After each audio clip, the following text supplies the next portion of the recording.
الحق من ربك فلا تكن من الممترين.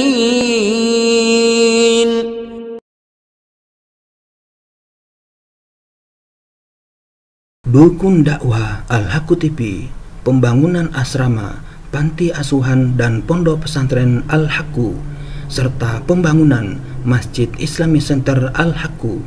Salurkan donasi Anda melalui Bank Syariah Indonesia dengan nomor rekening 7726170370 dengan kode bank 451 atas nama Muhammad Rais, pengasuh panti asuhan dan pondok pesantren Al-Haqqu.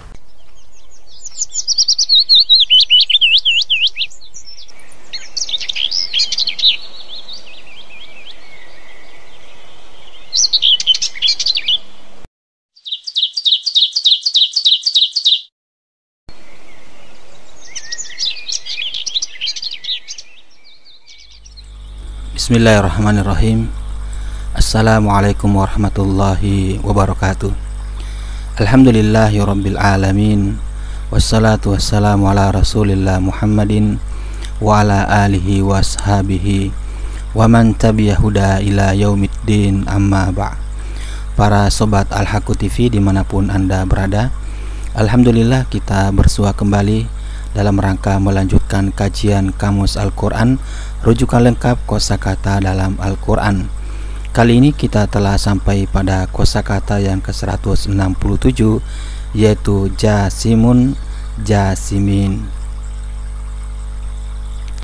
Kata kerja dari jasimun, jasimin adalah jasima, yatsimu atau yatsumu, berarti diam pada suatu tempat, terikat pada tanah dan tidak bergerak.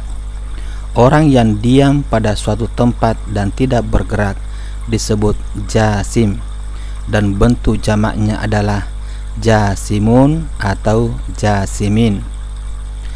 Lafaz ini dalam Al-Quran hanya disebut dalam bentuk jamaknya, yaitu jasimin.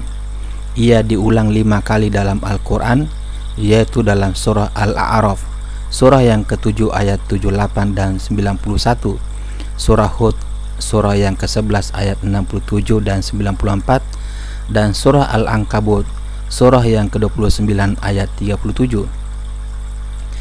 Dalam kesemua ayat tersebut, lafaz jasimin berada dalam rangkaian kalimah yang berbentuk fa'asbahu fi darihim jasimin atau fa'asbahu fi diyarihim jasimin, yang maksudnya ialah dan jadilah mereka mayat-mayat yang bergelimpangan, diam dan tidak bergerak di tempat tinggal mereka.